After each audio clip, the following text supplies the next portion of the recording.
Hi, this is MSI Ifaz and welcome back to MSI Teaches Physics. আজকে আমরা moments এর একটা worksheet করব। This worksheet covers from May 19 to May 23, so আমরা একটা করে ম্যাথস দেখা স্টার্ট করি। সো আমরা একটা করে প্রবলেমস দেখা স্টার্ট করি। Question number 1 এ বলছে muscles move body parts by contracting and relaxing. For the forearm to hold a ball in the position shown, the biceps must contract, creating a tension T in the muscle as shown. So আমরা দেখতেছি যে যখন নাকি বলটাকে basically support করতেছে, এইদিকে মাসেলসে একটা tension T কাজ করতেছে। A student modeled the forces on the forearm using a uniform beam and spring arrangements as shown below. The length and weight of the beam were the same as the length and weight of the forearm. So basically ওরা এই জিনিসটাকে একটা beam আর spring দিয়ে model করছে। So এখানে আমরা দেখতে পাচ্ছি যে this is the force of hinge on beam, this is the weight of the beam and this is the force of ball on beam, exactly like here. ঠিক আছে, সো এটা হচ্ছে কি আমার হিঞ্জটা, এটা ওয়েট অফ দ্য ফোর আর্মটা and this is the force of ball on the hand, so this is the same force on the ball. Now কোয়েশ্চেনে আস্ক করছে it can be assumed that the bicep muscles act as a spring at an angle of 70 degrees to the beam 4 centimeters from the pivot O. Determine the magnitude of tension. You will need to estimate the total length of the forearm and the hand. Force of the ball দেওয়া আছে, weight of the beam দেওয়া আছে। So সবার আগে we have to estimate the total length of the forearm and the hand. How do we do it? একটু যদি খেয়াল করি, আমার এখানে একটা ডিস্টেন্স আমরা খুব ক্লিয়ারলি দেখতেছি, দেওয়া আছে 9 সেন্টিমিটার্সের। এটা হচ্ছে গিয়ে শুরু থেকে নিয়ে force of the ball on beam পর্যন্ত। সো এতটুক ডিস্টেন্স 9 সেন্টিমিটার্স বলছে, আমরা একটু খেয়াল করি এটা কোন পার্টটা। এই যে ফোর্স অফ দ্য বল থেকে হাতের শুরু পর্যন্ত এতটুকু হচ্ছে গিয়ে 9 সেন্টিমিটার দিয়েছে। এবার যে এস্টিমেট করতে বলছে, এস্টিমেট করার জন্য we will use our actual arms. So I hope you can see my arm. I hope you can see my arm. Now the thing is, আমরা যদি একটু খেয়াল করি, force of the ball act করতেছে হচ্ছে ফিঙ্গারের শুরুর থেকে। সো এখান থেকে এতটুকু পর্যন্ত, এই মিডল ফিঙ্গার পর্যন্ত যে টোটাল লেন্থটা, this length is around 9 centimetres. So আমরা চেক করব যে আমাদের হাতে এরকম কতগুলা পার্টস লাগতেছে আমাদের ফোরামটা কভার করার জন্য। So if this is 9, let's say 1 part, 2 part, 3 part and 4 part. So আমার ফোরামটা কভার করার জন্য আমি এখান দিয়ে আবার একটু দেখাই। So this is 1 part, 2 parts, 3 parts and then 4 parts. Around 4 parts এর মতো লাগতেছে আমার এটা কভার করার জন্য। সো এক একটা পার্ট যদি 9 সেন্টিমিটার্স করে হয়, আমার পুরো ফোর আর্মটা হবে 9 ইন্টু 4 করলে 36 সেন্টিমিটার্স। সো আমরা অ্যাজিউম করতেছি যে যেহেতু এতটুকু আমাদের 9 সেন্টিমিটার আসতেছে, এরকম আমাদের এই সেম লেন্থে 4বার যাওয়া লাগতেছে আমাদের এই ফোর আর্মটা কভার করার জন্য। এখন অবভিয়াসলি সবার প্রপোর্শন সেম হবে না, সো দেয়ারফর সবার এটা ভ্যারি করবে। অ্যারাউন্ড 3.5 থেকে নিয়ে 5 মতো সবার ভ্যারি করবে। ডাজেন্ট ম্যাটার আপনার কতগুলো পার্টস আসতেছে, বাট জাস্ট খালি আপনি আপনার মেজারমেন্ট নিয়ে অ্যাকুরেট ভাবে করবেন। সো অ্যারাউন্ড 4 থেকে 4.5 আসবে সবার হোপফুলি। সো প্রতিটা পার্ট যদি 9 সেন্টিমিটার্স হয়, 4টা পার্টে 4 ইন্টু 9, 36 সেন্টিমিটার আমরা total length of the four arm বলতে পারতেছি। সো আমরা এখানে এস্টিমেশনে সেটাই করলাম যে এস্টিমেশনে এটা 36 সেন্টিমিটার দিলাম ফার্স্টে। সো উই আর কনসিডারিং যে এই পুরা লেন্থটা is around 36 centimetres. Now weight of the beam, এখন এখানে কিন্তু আমরা ধরে নিচ্ছি যে বিমটা একটা ইউনিফর্ম বিম, রাইট? সো এই যে এখানে বলেও দিছে, if I am not wrong, যে the length and weight of the beam were the same as the length of the weight and the forearm and we can clearly see যে এটা মাঝখান দিয়ে অ্যাক্ট করতেছে। So if the weight acts from the middle, পুরোটা যদি আমাদের 36 centimetres হয়, তাহলে হাফ উইল বি 18। 18-এর মধ্যে এতটুকু যদি 4 চলে আসে, দেন এতটুকু হবে হচ্ছে 14 সেন্টিমিটার্স। সেম ওয়েতে এটাও যদি 18 হয়, 18-এর মধ্যে একটু 9 সেন্টিমিটার হলে this is 9 centimetre as well. Now আমাদের এখানে ওরা বের করতে বলছে হচ্ছে এস্টিমেট করার পর টেনশনের ভ্যালুটা। Now the thing is tension is acting at an angle, আর আমরা মোমেন্টের জন্য শিখছিলাম যে মোমেন্টে অলওয়েজ ফোর্সটা আর ডিস্টেন্সটা পারপেন্ডিকুলার হতে হবে। যেহেতু আমরা এই ডিস্টেন্সটাকে কনসিডার করতেছি, আমাদের ফোর্সটাও পারপেন্ডিকুলার হইতে হবে। সো আমরা টেনশনের ভার্টিক্যাল কম্পোনেন্টটা চিন্তা করব। ইফ দিস ইজ 70 ডিগ্রিজ, আমাদের যেহেতু এখানে অ্যাঙ্গেলটা দেওয়া নেই, this will be T sine 70। Now we have the force, we have the distance. আমরা যদি ফোর্স ইন্টু ডিস্টেন্স করি, তাহলে আমরা এই জায়গার মোমেন্টটা পেয়ে যাব। দেন ওয়েটের সাথে এই পুরো ডিস্টেন্সটা মাল্টিপ্লাই করলে আমরা আরেকটা মোমেন্ট পেয়ে যাচ্ছি, and then force of the বলের সাথে এই পুরো ও থেকে এই ডিস্টেন্সটা মাল্টিপ্লাই করলে আমরা আরেকটা মোমেন্ট পেয়ে যাচ্ছি। নাও আমরা যদি ওকে পিভট ধরি, ক্লকওয়াইজ মুভমেন্ট প্রোভাইড করবে এই দুইটা ফোর্স, আর অ্যান্টি ক্লকওয়াইজ মুভমেন্ট প্রোভাইড করবে হচ্ছে গিয়ে এই টি সাইন 70টা। সো আমরা ফার্স্ট এটাই লিখলাম যে আমাদের total clockwise movement will be equal to the total anti clockwise movement, and আমরা মুভমেন্ট অ্যাবাউট ও চিন্তা করতেছি। So clockwise movement first of all হচ্ছে গিয়ে আমরা ওয়েট অফ দ্য বিম নিব। ওয়েট অফ দ্য বিমের সাথে distance from the pivot is 4 and 14 মিলে 18 সেন্টিমিটার্স। সো আমাদের ওয়েট অফ দ্য বিম কোয়েশ্চেনে বলা আছে 15, এটার সাথে distance from the pivot is 18। So 18 into 15 করলে আমরা আমাদের একটা ক্লকওয়াইজ মুভমেন্টের পার্ট পাচ্ছি।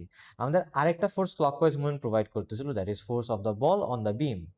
এটার distance from the pivot is 18 plus 9, 27 centimetres. 27 সেন্টিমিটার্সের সাথে force of the ball is 4.5। So আমরা 27 ইন্টু 4.5 করলে আরেকটা ক্লকওয়াইজ মুভমেন্ট পেয়ে যাচ্ছি। So if you add this two, আমরা টোটাল ক্লকওয়াইজ মুভমেন্টটা পেয়ে যাব। আর টোটাল অ্যান্টি ক্লকওয়াইজ মুভমেন্টের জন্য আমাদের এখানে অ্যান্টি ক্লকওয়াইজ মুভমেন্টটা টি সাইন 70 প্রোভাইড করতেছে, and distance from the pivot is 4 centimetres. So আমরা এখানে টি সাইন 70 ইন্টু 4 দিলাম। Now if you subject T, then will get our answer 104 newtons. এখন যেটা বললাম যে আমরা এখানে একটা এস্টিমেশন ধরছিলাম যে আমাদের 4টা পার্টস লাগতেছে ফোরামটা কভার করার জন্য। সো অনেকজনের 3 লাগবে, অনেকজনের 5 লাগবে, রাইট? সো এটা ভ্যারি করবে পার্সন টু পার্সন। দেয়ারফর টেনশনের ভ্যালুটাও ওরা একটা রেঞ্জে অ্যান্সার অ্যাকসেপ্ট করবে। সো 85 নিউটনস থেকে 150 নিউটনস কিছু যদি একটা অ্যান্সার আসে with the correct working, you will get the full marks. So that make sense. আমরা পরের পার্টে চলে আসি। আমাদেরকে বলছে explain a limitation of using a beam to model the four arm.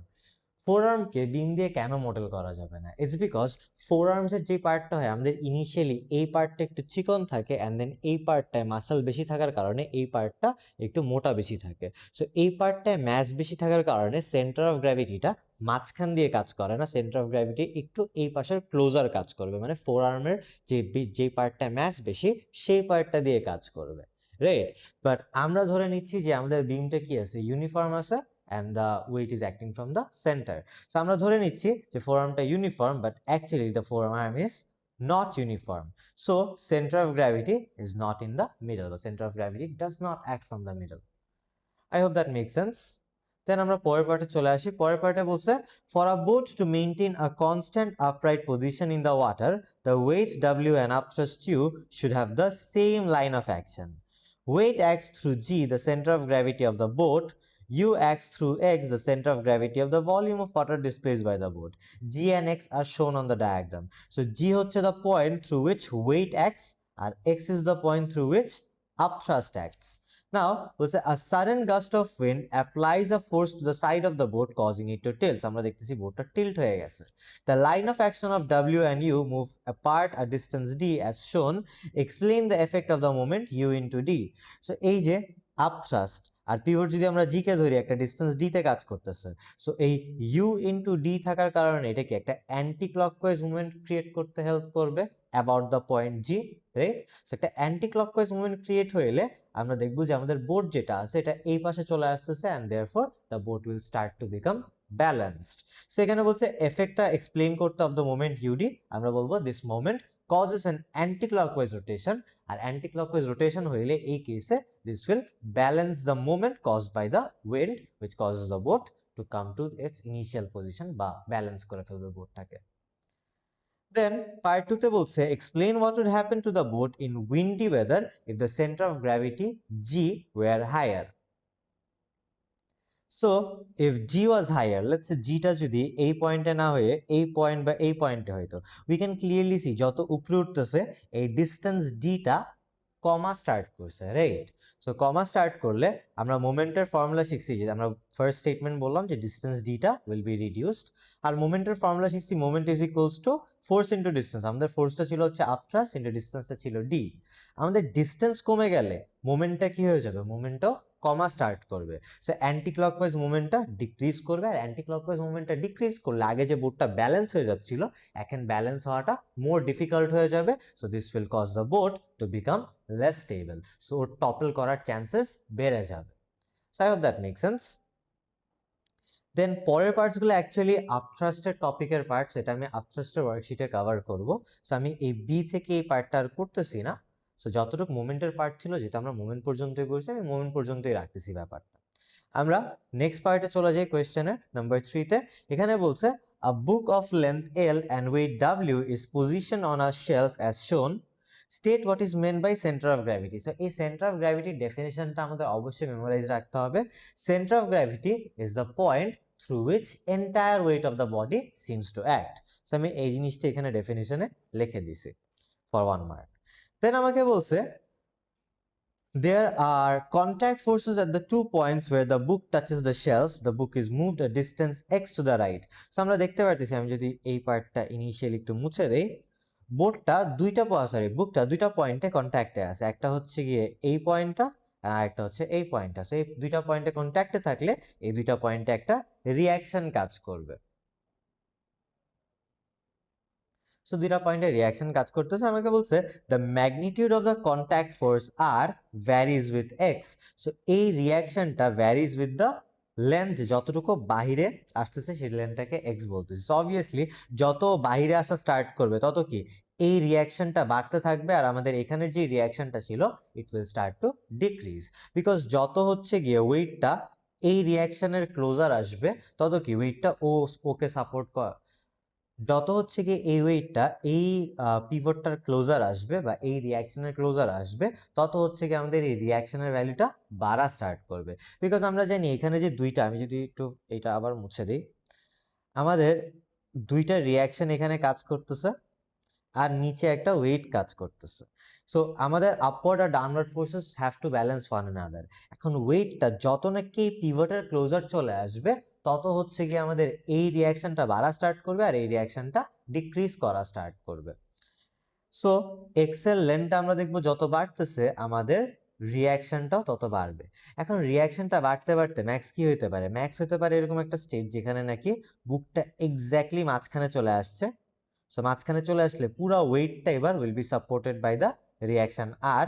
So আমরা তখন এই এক্স এর যে ভ্যালুটা, বুকটার লেন্থকে, পুরো বুকটার লেন্থটাকে এল বলতেছে, সো আমরা এক্স কে L/2 বলতে পারি।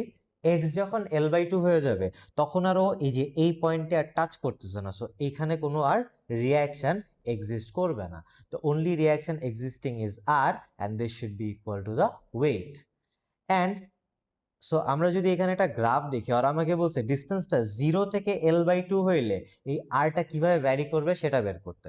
সো দেখেন, যখন নাকি এই যে কোনো ডিস্টেন্স বাহিরে নেই, তার মানে এক্স এর ভ্যালু 0, এক্স এর ভ্যালু 0 হইলে আমার ওয়েটটাকে ব্যালেন্স করতেছে দুইটা রিঅ্যাকশন, একটা হচ্ছে গিয়ে এই পয়েন্টের রিঅ্যাকশনটা আর একটা হচ্ছে গিয়ে এই এজের রিঅ্যাকশনটা, রাইট?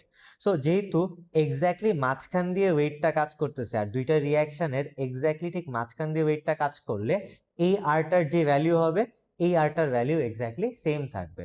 সো ওয়েটটাকে ব্যালেন্স করার জন্য ও পাবে W/2 নিউটনস ফোর্স আর ওও পাবে W/2 নিউটনস ফোর্স, বিকজ ওয়েটটা মাঝখান দিয়ে অ্যাক্ট করতেছে, রিঅ্যাকশন দুইটা এক্স্যাক্টলি সেম ডিস্টেন্সে আছে। সো দেয়ারফর যখন নাকি এক্স এর ভ্যালু 0 তখন আমার ওয়েটটা আমরা হাফ W দিচ্ছি বা W/2 দিচ্ছি। অ্যান্ড যত নাকি এটা আস্তে আস্তে L/2 এর দিকে যাবে, L/2 এর দিকে যাওয়া মানে হচ্ছে গিয়ে বুকটা ঠিক মাঝখানে চলে আসা। সো বুকের হাফ হচ্ছে গিয়ে বাহিরে আসে, সো তখন এক্স এর ভ্যালু আমাদের L/2 হয়ে যায়। তখন ও জাস্ট খালি এই পয়েন্টেই কন্ট্যাক্টে থাকবে, সো ওয়েটটা জাস্ট এই পয়েন্টে কাজ করবে, এই পুরো ওয়েটটাকে ব্যালেন্স করবে আমাদের এই রিঅ্যাকশন আরটা। সো তখন যেহেতু এখানে কোনো টাচ করতেছে না, দেয়ারফর এখানে কোনো আমাদের রিঅ্যাকশন এক্সিস্ট করবে না। সো যখন নাকি এক্স এর ভ্যালু L/2 তখন ওয়েটটা এক্স্যাক্টলি ওয়েটের সমান হবে বা রিঅ্যাকশনটা এক্স্যাক্টলি ওয়েটের ইকুয়াল হবে। And we can clearly understand যত আমাদের এক্স এর ভ্যালু বাড়তেছে আমাদের ওয়েটটাও কি হচ্ছে আস্তে আস্তে বাড়তেছে। এটা অবশ্যই কোনো লিনিয়ার রিলেশনশিপ না, সের জন্য আমরা এটাকে কার্ভ করে দিছি, বিকজ লিনিয়ার রিলেশনশিপের এমন কোনো কনসেপ্ট আমরা শিখিনি, সের জন্য এটা একটা কার্ভ করে করছি আমরা বেসিক্যালি। নাও ওরা বলছে explain why the book will not remain on the shelf if X is greater than L/2। সেটার জন্য এখানে দেখেন, যদি আমাদের L/2টা হচ্ছে কি এতটুক, L/2 এর থেকে যদি এক্স এর ভ্যালুটা হয়ে যায় তখন কি হয়ে যাবে? তখন আমরা দেখতেছি ওয়েটের কারণে একটা ক্লকওয়াইজ মুভমেন্ট ক্রিয়েট করা স্টার্ট করবে, আর ক্লকওয়াইজ মুভমেন্ট ক্রিয়েট হইলে ও টপল করে পড়ে যাবে। সো আমরা এটাই বলবো যে centre of gravity of the book is not above the shelf, শেলফের বাইরে চলে গেছে সেন্টার অফ গ্র্যাভিটিটা।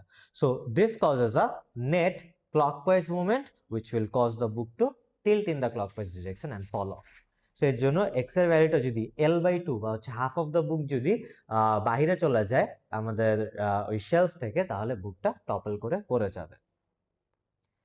Number 4 এ আমাদেরকে বলছে a uniform horizontal flag is connected by a hinge to a wall at position O and aluminium wire connects the pole to the wall at A as shown. So আমরা খুব clearly জানি যে এখানে কি হবে, এখানে বেসিক্যালি যেহেতু একটা ওয়্যার দিয়ে কানেক্টেড আছে, এদিকে একটা টেনশন কাজ করবে, দেন নিচে একটা ওয়েট কাজ করা উচিত, রাইট? অ্যান্ড ওতে যেহেতু বেসিক্যালি এখানে একটা টেনশন কাজ করতেছে, আমরা এখানে একটা রিঅ্যাকশন ফোর্সও দেখতে পারবো। সো ওরা আমাকে ফার্স্টে বলছে a free body diagram for the flag pole is shown below, identify the forces X Y Z. So সব থেকে ইজি হচ্ছে নিচেরটা, আমরা জানি নিচের ফোর্সটা হবে হচ্ছে গিয়ে ওয়েট, অ্যান্ড এইদিকে কোন ফোর্সটা কাজ করতেছে, এদিকে কাজ করতেছে হচ্ছে গিয়ে আমাদের টেনশনটা। সো আমরা এটারে বললাম এক্সটাকে যে this the tension in the wire. প্রবলেমটা হচ্ছে ওয়াই এর, ওয়াই এইদিকে কোন ফোর্সটা কাজ করতেছে সেটা বুঝাটা একটু ডিফিকাল্ট। একটু খেয়াল করেন, এই যে ওয়ালের সাথে যে কানেক্টেড, রাইট? এই টেনশনটা এদিকে পুল করার কারণে বেসিক্যালি ও কি বেসিক্যালি এইদিকে একটা ফোর্স দিচ্ছে না, এদিকে ফোর্স দিলে কি একটা উল্টা দিকে রিঅ্যাকশন ফোর্স ফিল করা উচিত। সো উল্টা দিকে রিঅ্যাকশনটাই হইতেছে গিয়ে ওয়াইটা। So we are saying this is the reaction force of the hinge. So hinge এই রিঅ্যাকশনটা ওকে উল্টা দিকে প্রোভাইড করতেছে। সো এই পার্টটা বুঝলে দেন আমাকে বলতেছে the aluminium wire will break if the tension in the wire exceeds 350 newtons. So আমাদের এই টেনশনের ভ্যালুটা যদি 350-র বেশি হয়ে যায় তাহলে এই রোপটা ছিঁড়ে যাবে। আমাদেরকে ওরা আস্ক করছে the wire attached to the flag pole at B is 0.8 metres from the wall. So wall থেকে, এই যে this is the wall, wall থেকে এই বি এর ডিস্টেন্সটা 0.8 মিটার্স বলে দিছে। And also ওরা আমাদেরকে বলে দিছে যে the wire is at an angle of 20 degree to the flagpole. So flagpole-এর সাথে, flagpole is এই horizontal ইয়েটা রডটা, and flagpole-এর সাথে অ্যালুমিনিয়াম ওয়্যারের অ্যাঙ্গেলটা 20 ডিগ্রি আমাদেরকে বলে দিছে।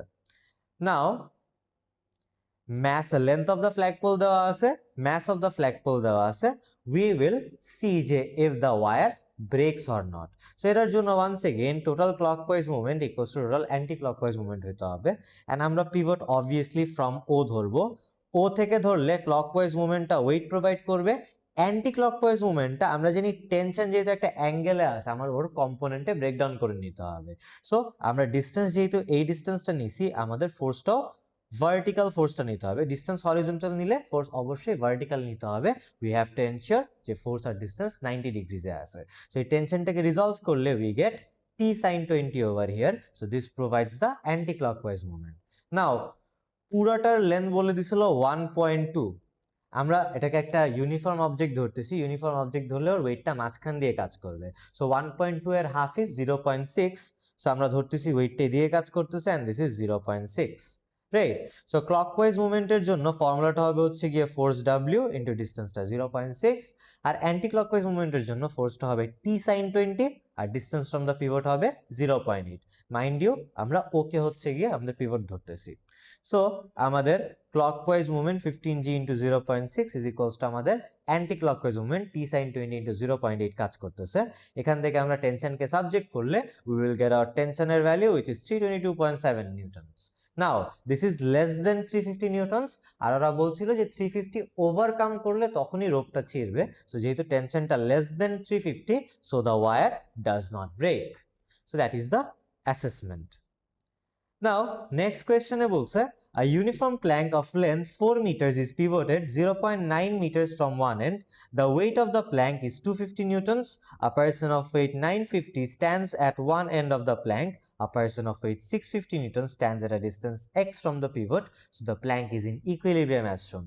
So x distance যে আছে ওর ওয়েটটা 650, যে নাকি দূরে 0.9 মিটার দূরে আছে তার ওয়েটটা 950, আর প্ল্যাঙ্কের ওয়েটটা বলে দিছে হচ্ছে গিয়ে, প্ল্যাঙ্কের ওয়েটটা বলে দিছে 250, এন্ড যেহেতু এটা ইউনিফর্ম প্ল্যাঙ্ক, ওয়েটটা আমরা মাঝখান দিয়ে এক করাইতেছি। সো মাঝখান দিয়ে এক করা মানে দিস ইজ 2 মিটার্স।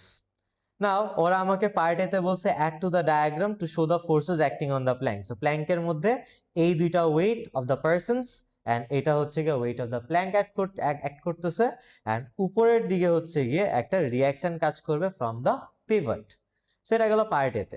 পার্ট বিতে আমাদেরকে ডিস্টেন্স এক্স বের করতে বলছে, অ্যান্ড এটার জন্য আমরা এই পিভটটাকে আমাদের মোমেন্ট আমরা বেসিক্যালি এই পিভটটা থেকে কনসিডার করব। সো পিভট অ্যাবাউট যদি লেটস সে এটাকে আর বললাম, সো পিভট অ্যাবাউট আর ধরলে ক্লকওয়াইজ মুভমেন্ট প্রোভাইড করবে 650 আর 250, আর অ্যান্টি ক্লকওয়াইজ মুভমেন্ট প্রোভাইড করবে হচ্ছে গিয়ে এই 950টা। সো ক্লকওয়াইজ মুভমেন্ট হবে হচ্ছে গিয়ে 650 into distance from the pivot x plus 250 into distance from the pivot. এখন দেখেন এই পুরাটুক হচ্ছে গিয়ে 2, ওর মধ্যে 0.9 মাইনাস করে দিলে এটা 1.1 আসে। So 250 into 1.1, so clockwise movement 650 into x plus 250 into 1.1 আসতেছে। This will be equal to the anti-clockwise movement, which is 950 into distance from the pivot is 0.9. So 950 into 0.9 আমাদের anti-clockwise movement, এখান থেকে x কে subject করলে we get 0.89 meters. Now number 6 এ বলছে a mass M is held in equilibrium by strings attached to two clamp stands. The force meter records the force F in the upper string. The force in the horizontal string is P. The angle made by the upper string to the horizontal is theta as shown. So ডায়াগ্রামটা দেওয়া আছে, আমরা force F টাকে যদি কম্পোনেন্টে breakdown করে ফেলি, এদিকে F cos theta কাজ করবে আর উপরে আমাদের F sin থিটা কাজ করবে। অবভিয়াসলি নিচে ওর ওয়েট কাজ করবে which is mg। একটু পরে দেখবো কোয়েশ্চেনে যে এম এর ভ্যালু 0.55 দেওয়া আছে, সো এর জন্য আমি এটাকে ডাইরেক্ট 0.55 জি লিখছি, but this is basically mass into G বা ওয়েট অফ দ্য masses।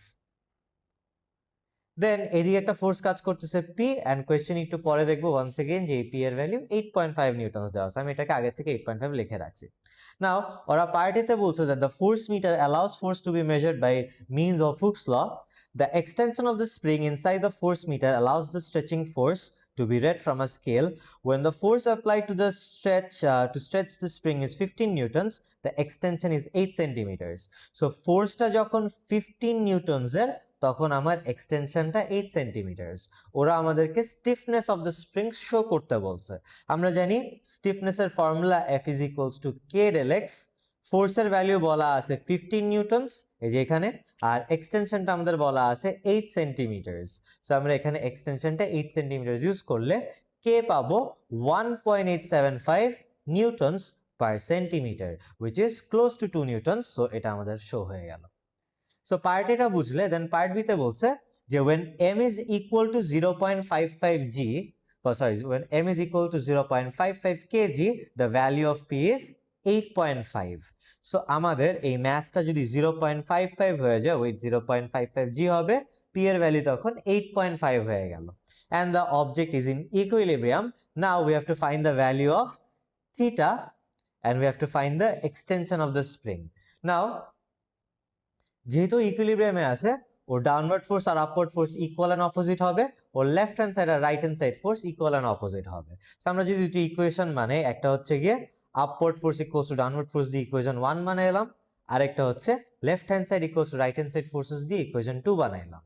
নাও যেহেতু সাইন থিটা আর কস থিটার একটা ইকুয়েশন আসছে, সাইন থিটা আর কস থিটার ইকুয়েশন আসলে আমরা দুটো ইকুয়েশনকে অলওয়েজ ডিভাইড করে দিই। So if you divide this two equations, F F কেটে যাচ্ছে, sin theta by cos theta টা tan theta হয়ে যাবে, and this part becomes 0.63476. না এখান থেকে থিটা বের করতে হলে tan ইনভার্স করা লাগবে, tan ইনভার্স করলে we get the theta as 32.4 degrees. So থিটার ভ্যালু চলে আসলো। থিটা পাওয়ার পর আমাদের নেক্সট বের করতে হবে এক্সটেনশন, এন্ড এক্সটেনশন বের করার জন্য আমাদের ফোর্স ইন দ্য স্ট্রিং জানতে হবে। সো ফোর্স জানার জন্য আমরা র ফোর্সেস দেখি কি কি কাজ করতেছে। একটা হচ্ছে গিয়ে এই পিটা কাজ করতেছে, আর আরেকটা হচ্ছে এই এমটা কাজ করতেছে। This is the resultant force F. So basically আমরা এই ফোর্স মিটারেরই ফোর্সটা মেজার করতে চাই বা এক্সটেনশনটা মেজার করতে চাই। সেই ফোর্সটা বের করার জন্য যেটা করতে পারতেছি, আমরা পি এর ফোর্সটা আঁকলাম, ওয়েটের ফোর্সটা আঁকলাম। সো রেজাল্টেন্ট ফোর্সটা কি এই ডিরেকশনে কাজ করবে, the resultant force will be equal to root over P square plus ওয়েটের যে ভ্যালু 0.55 জি সেটা স্কোয়ার। এটা করলে আমরা রেজাল্টেন্ট ফোর্সটা পাচ্ছি which is acting in this direction. এখন খেয়াল করেন এই রেজাল্টেন্ট ফোর্সের জন্যই কিন্তু এই ফোর্স অফ দ্য স্ট্রিং কাজ করবে। ওকে, সো ফোর্স মিটারে যে ফোর্সটা আসে সেটা হচ্ছে বেসিক্যালি এই ডিরেকশনে কাজ করতেছিল, অ্যান্ড অবজেক্টটার জন্য অবজেক্টটা ফোর্সটা ফিল করতেছে এই ডিরেকশনে। সো আমরা ফোর্সটা জানি, মানে এফ এর ভ্যালুটা জানি, দিস ইজ দ্য এফ এর ভ্যালু। এক্সটেনশন বের করার জন্য formula is F is equals to K del X. So এটাই আমরা এখানে লিখলাম। We know the value of force. K এর ভ্যালু আমরা পার্ট এ তে বের করছিলাম 1.875, আর এখান থেকে ডেল এক্স কে সাবজেক্ট করলে we get the value of del X as 5.37 centimetres. So এখান থেকে আমরা এক্সটেনশন অফ দ্য স্প্রিংটা বের করে ফেলতে পারতেছি। দেন আমরা আরেকটা কোয়েশ্চেনে যদি যাই, এখানে বলছে a dragster is a racing car designed for a very short race along a completely straight track, so must be able to accelerate at a very high rate. The dragster and driver shown below have a combined weight of 1.23 into 10 to the power 4. So our weight এর ভ্যালুটা বলে দিছে আমাদেরকে 1.23 into 10 to the power 4. The center of gravity is 1.8 meters in front of the rear wheel. So rear wheel থেকে 1.8 meters হচ্ছে গিয়ে center of gravity, that is the weight is being acted. The center of gravity 1.80 meters in front of the rear axle, তো বললামই মাত্র, যেটা কাট হয়ে যাবে। কোয়েশ্চনে পরে বলছে the front axle of the dragster is 6 meters from the rear axle. Calculate the reactions R1 and R2 shown on the diagram when the dragster is stationary and not accelerating.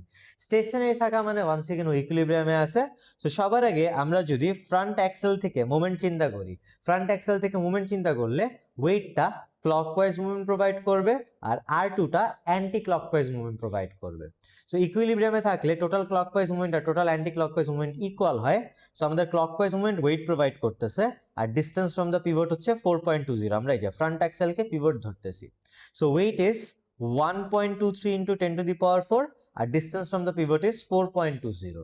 This should be equal to the anti-clockwise movement. Anti-clockwise movement R2 provide করতেছে, আর front axle থেকে R2 distance is 4.2 আর 1.8 মিলে 6 metres আর হয়। So R2 into 6 করলে আমরা আমাদের anti clockwise movement পেয়ে যাচ্ছি। এখান থেকে R2 কে সাবজেক্ট করলে this comes as 8610 newtons. So আমরা R2 পেয়ে গেলে নাও উই নো যে the upward forces should be equal to the downward force which is the weight.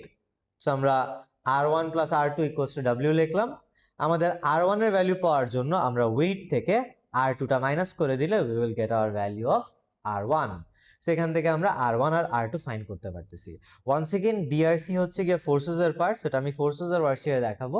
So that will be all for the part 1। Part 2 তে আমাদের এখানে আরো 7টা question আছে, সেটা আমরা পার্ট 2 তে সলভ করব। Stay tuned and see you in the next class.